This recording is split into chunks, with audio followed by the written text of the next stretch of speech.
Good afternoon, Hokies. I'm Gretchen Kernbach with Virginia Tech Television. And as you may know, the November 6th midterm elections is quickly approaching, and we are joined by the current Virginia Senator, Tim Kaine, and then we'll be joined by his opponent, Chairman Corey Stewart. This is part one of a two-part VTTV exclusive series, but right now we're with Senator Tim Kaine. Thank you so much for joining us. Yeah, Gretchen, glad to be here. So just jumping into a major topic of discussion, gun control. Right. You were governor of Virginia when Virginia Tech had that shooting back in April 2007, but since then, Sandy Hook, Stoneman Douglas, Santa Fe, this doesn't seem to be a problem that's going away. So what do you believe the answer is to gun violence, but more specifically on school campuses? Well, Gretchen, there are a lot of answers, and yeah, I was the governor in April of 2007, and it was probably the most memorable day of my life for bad reasons. And I was on an economic trade mission and flew back to Virginia Tech, and then have spent years first working with family members, the tech community, and others to study everything that happened, what went wrong, what we could improve, then to implement positive changes, including some changes in gun laws in Virginia, and now at the national level, where I serve on the committee dealing with both health and education, trying to tackle this as a public health matter of significance. What can be done? First, in the aftermath of the shooting at Virginia Tech, we did a study and basically said, tell us everything that went wrong. And my lawyers at the time, some of them said, don't do that. You'll just give people the ability to sue the state. I said, I don't care about the lawsuits. I owe to these families and to those who've been injured in the tech community answers and improvements. One of the things we learned from that horrible shooting is if your background record check system isn't comprehensive, bad things can happen. Sung-Wi Cho, who was the disturbed young man who committed this mass killing, was barred from having a weapon. He had been adjudicated mentally ill and dangerous. Under federal law, he couldn't have a weapon, but he was able to get one because of weaknesses in the background check system. So the first thing we should be doing, some states have done this. We tried it in Congress in 2013 and came close, but frankly, we could not get enough Republican votes. We need to have a universal background check system. That is the single thing we can do that will have the most impact on this. Second, I also support limitations on some of the kinds of weapons of carnage that commit these crimes. And so, for example, I am a co-sponsor of a bill that would limit the size of magazines that go in the weapon. So often in a shooting, it's stopped when a shooter is changing out a magazine. Law enforcement can stop the shooting in Parkland, Florida. When the student who was shooting tried to change the magazine, the gun jammed. That's what stopped that horrible tragedy. So I do support meaningful limitations. It's not just about guns. I think campus and community mental health is really important. Safety protocols, understanding how to give the public notice of situations so that they can protect themselves, that's really important. The right funding for law enforcement is important, but we usually are willing to address those things, and where Congress has been unable to act so far has been in making these meaningful changes to gun laws like universal background check. But I'm going to keep promoting them. I think we're within a very few votes in the House to getting to a place where we can do universal background checks, and that'll keep us safer. All right, and another change that almost happened was within the Tax Cuts and Jobs Act. Graduate students almost found themselves paying taxes on a greater amount than what they'd actually receive as a paycheck. And it also moved to repeal other higher education benefits. But although it died, there's a potential it could come back in the future. Where do you stand on that? Well, I voted against the tax bill because I thought it had its priorities wrong. We needed to do tax reform, but the bill that the White House and the Republican majority pushed was deep, permanent tax cuts for corporations, but tiny, temporary, expiring tax cuts for people. And I thought the priorities were backwards. The tax reform should be focused on individuals more than corporations. You're right, the initial proposal would have taxed grad students on what they call tuition waiver. So if you're a teaching assistant, there's a tuition at grad school, but they tend to waive the tuition because you teach. That was a very foolish proposal. And I advocated with Republican colleagues, look, I know you're going to vote for this bill. You've cooked it up without Democratic input, but you should take that out. One senator in particular, Susan Collins of Maine, I talked to her a lot about it, and I think she helped convince colleagues to pull that out. But there is certainly see an effort on the Republican side to try to bring that back, and I will vigorously oppose trying to tax graduate students on these tuition waivers. And so, reflecting back on last year, the violent protests in Charlottesville, and DC actually hosted the Unite the Right rally too. But what do you think has changed in that year's span, but also what can be done to avoid violent protests like that from happening in the future? Well, the Unite the Right rally in Charlottesville was a very dark day for this country because, like the horrible tragedy at Tech that led to the loss of life, paralegal Heather Heyer was murdered by a white supremacist, and 2 state troopers who I knew very well who wouldn't have been on that day, but they had to be there because these violent people came to Charlottesville, had to be there patrolling, and their helicopter went down and they were both killed. We have to stand up against hate.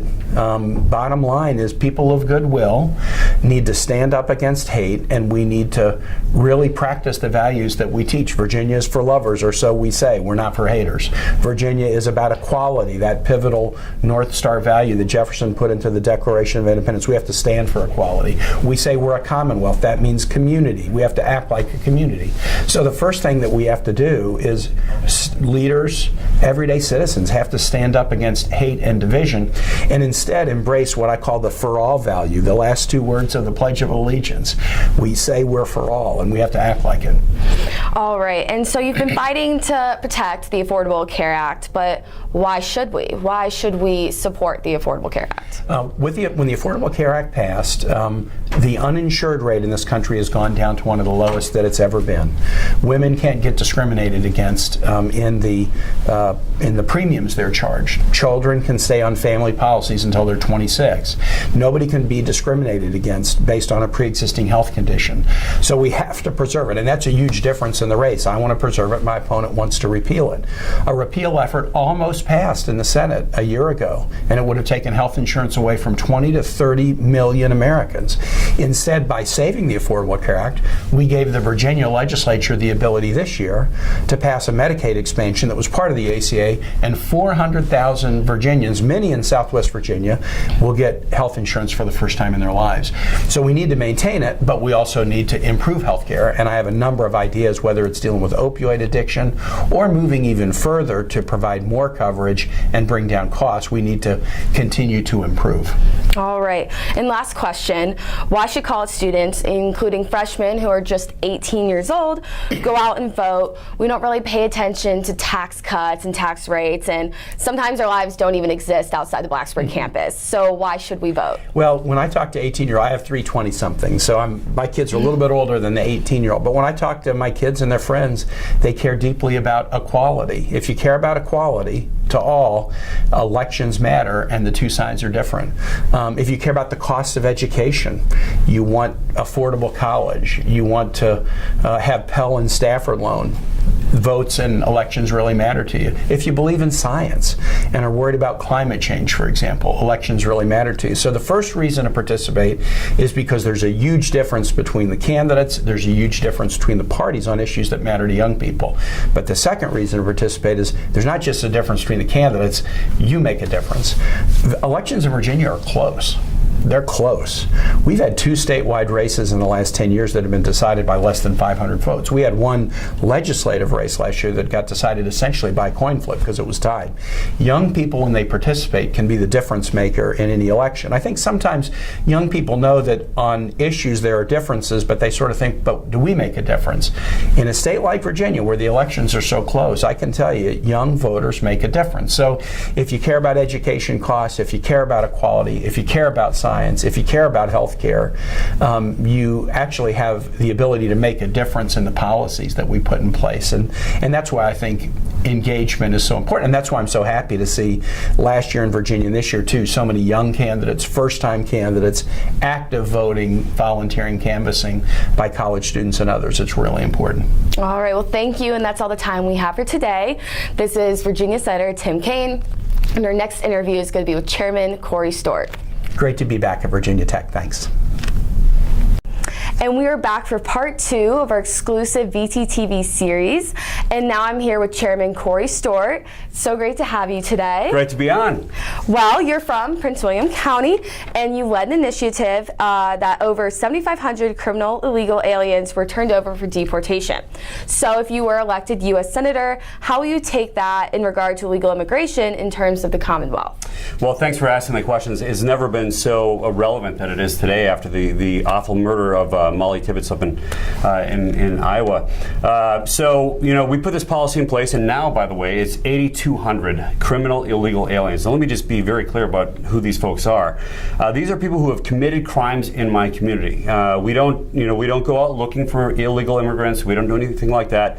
But what we do is this: if somebody is arrested for committing a crime in Prince William County, there has to be an underlying crime. Somebody's been arrested for an assault or something as serious as a murder, but and so forth. It has to be an arrestable offense, not just a traffic violation or something like that. We check their immigration status, and we check everybody's immigration status, whether they're white, black, Hispanic, Asian. We don't care. We don't care what language they speak. We don't profile. We haven't had a single case of racial profiling, and because of this policy, we have apprehended and turned over to ICE more than 8,200 criminal illegal aliens who have committed crimes. Our violent crime rate went down significantly. This is a 287G program.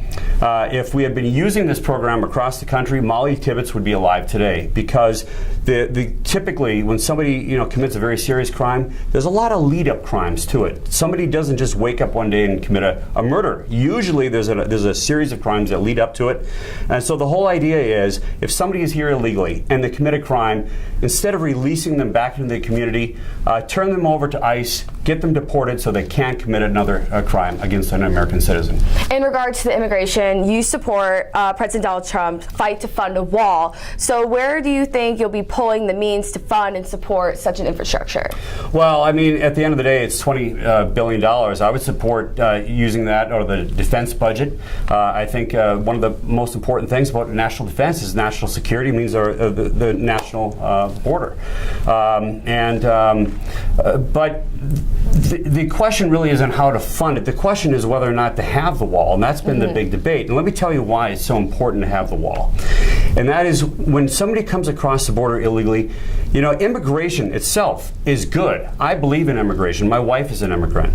Immigration is positive, but you have to know who's coming into your country. When there's no border security, people come in across the border unscreened. They could have criminal backgrounds. They could, God forbid, have a terrorist background. They could have all sorts of backgrounds. And it's not just the people that are coming in illegally who may have a criminal background, but they also carry drugs with them. 80% of the fentanyl and other artificial illegal opiates in this country are coming across the border from factories in Mexico. Almost 100% of the heroin, we have a heroin epidemic in this country, is coming across the border from Mexico. If we want to deal with the opiate crisis, if we want to deal with criminal issues, we first, at least, have to end the anarchy at the border, end the chaos, and provide for adequate border security. Of course, and speaking to a school campus that fell victim to a mass shooting in 2007, how would you explain you want to protect the right to bear arms, but while maintaining school campus safety?